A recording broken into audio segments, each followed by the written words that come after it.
عرش الہی کے سائے میں کھڑے ہوں گے.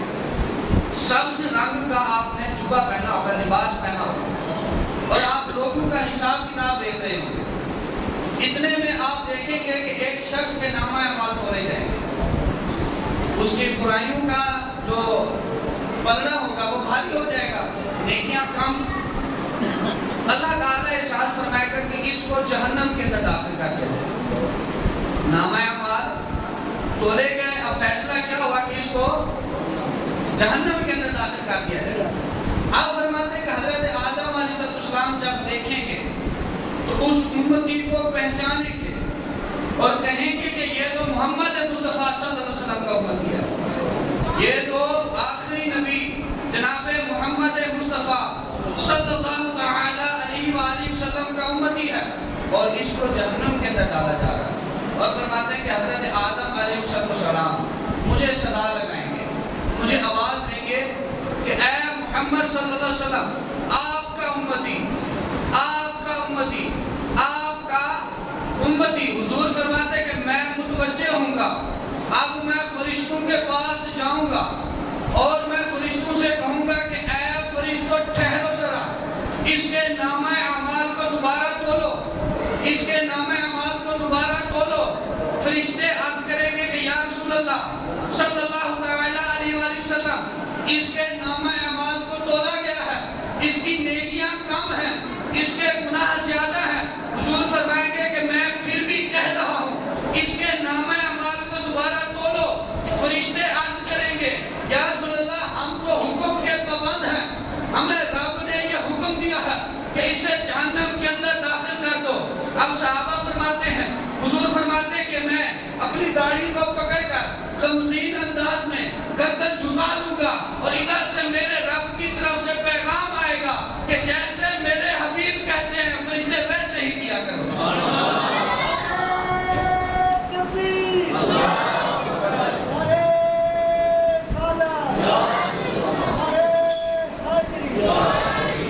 اللہ تعالیٰ ارشاد فرمائے گا کہ اے فرشتو, جیسے میرے حبیب چاہتے ہیں ویسا کیا جائے.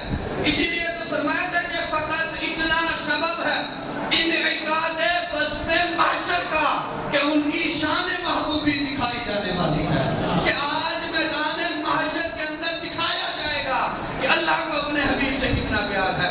اس وقت تو سارے مان جائیں گے, سارے دیکھیں گے کہ سرکار کی شان کیا ہے. آج لے ان کی پناہ, آج مدد مانگ ان سے, پھر نہ مانیں گے قیامت میں اگر مان گیا. قیامت کے اندر جب تو دیکھے گا کہ آج تو حضور کی شان و شوکت ہی وکری ہے. دنیا کے اندر تو کلمہ بھی پڑھا کرتا تھا, لیکن حضور کی شان کو بڑھانے کی بجائے حضور کی شان کے اندر نقص بھی تلاش کیا کرتا تھا. آج تو مانے گا کہ سینی کی شفاعت قبول کی جائے گی. اعلیٰ حضرت فرماتے ہیں پیش حق مجدہ شفاعت کا سناتے جائیں گے, آپ روتے جائیں گے, ہم کو ہنساتے جائیں گے. اب حضور فرمائیں گے کہ اس کے نامہ اعمال کو دوبارہ تولا جائے. نامہ اعمال دوبارہ تولے جائیں گے, لیکن معاملہ پھر بھی وہی ہوگا, کیونکہ ناانصافی تو رب کے ہاں کی نہیں جاتی. اب نامہ اعمال پھر تولے جائیں گے اور حضور دیکھیں گے کہ امتی کا معاملہ پھر بھی وہی ہے, کہ اسے جو ہے وہ جہنم کا حکم نامہ آئے گا. اب حضور اپنی جیب سے چٹھی نکالیں گے, ایک چٹھی نکالیں گے, اس پر کچھ لکھا ہوگا. حضور وہ چٹھی اس کے نیکی والے پلڑے کے اندر رکھ دیں گے, اس کی نیکیوں کا پلڑا بھاری ہو جائے گا. اب فرشتوں سے حکم دیا جائے گا کہ اس کی نیکیوں کا پلڑا چونکہ بھاری ہو چکا ہے, لہذا اس بندے کو جنت کے اندر داخل کر دیا جائے.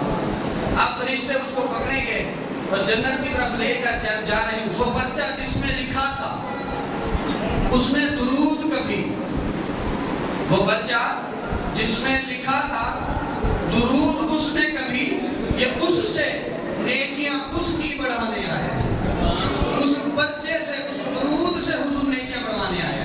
اب سنیں, اب اس کو حکم دیا جائے گا کہ چلو بھی جنت کے اندر. اب حکم نامہ تبدیل ہو گیا. اب وہ عرض کرے گا کہ ایک منٹ فرشتوں ٹھہرو, مجھے ذرا ان سے مکالمہ تو کرنے دو, مجھے ذرا ان سے ملاقات تو کرنے دو. میں ان سے پوچھوں تو صحیح کہ اے نورانی چہرے والے آپ کون ہیں؟ آپ کی وجہ سے مجھ پر اتنا انعام ہوا کہ جنت کی بجائے مجھے جہنم کی بجائے مجھے جنت کے اندر داخل کیا جا رہا ہے، اور مجھے یہ بھی بتائیں کہ اس پرچی کے اندر کیا لکھا ہوا ہے؟ ایسا کیا لکھا ہوا ہے کہ میرے گناہ کم ہو گئے، میری نیکیاں بھاری ہوں گی؟ اب وہ آ کر حضور کا دامن رحمت پکڑے گا اور کہے گا اے نورانی چہرے والے مجھے بتائیں تو صحیح آپ کون ہیں؟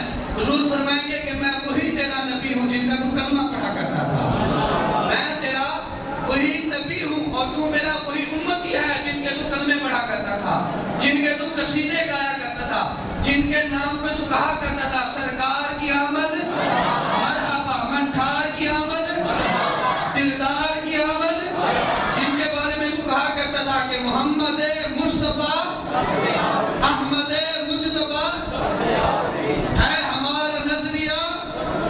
حضور فرماتے کہ میں میرا وہی نبی ہوں۔ اب وہ کہے گا حضور میں نے تو آپ کو دے دیا، اب مجھے بتائیں کہ اس پرچی کے اندر کیا تھا؟ اب یہ راز بھی ظاہر کرتے ہیں، اب یہ بھی مجھے اشارہ فرما دیں کہ اس پرچی کے اندر ایسا کیا تھا؟ حضور فرمائے گا کہ اے میرے پیارے امتی، تجھے یاد نہیں ہے ایک مرتبہ تو نے تھکاوٹ کی وجہ سے، درد کی وجہ سے تو بستر پہ لیٹا ہوا تھا، اور لیٹے لیٹے تو نے اپنی زبان حال سے، درد کی وجہ سے، درد کی کراہت کی وجہ سے، بے چینی کی وجہ سے تیری زبان سے مجھ پر ایک مرتبہ درود پاک پڑھنا نکل گیا تھا۔ یہ تیرا وہی درود ہے جو تو نے دنیا کے اندر مجھ پہ پڑھا تھا، اور ہم نے وہ درود سنبھال کے رکھا تھا کہ قیامت کے دن تیری شفاعت کرے گا، اور یہ تیرا وہی درود ہے جو تو نے دنیا کے اندر مجھ پہ پڑھا تھا، دنیا کے اندر تو نے مجھ پہ درود پڑھا تھا۔ اسی درود کی برکت سے آج تیری بخشش کر دی گئی۔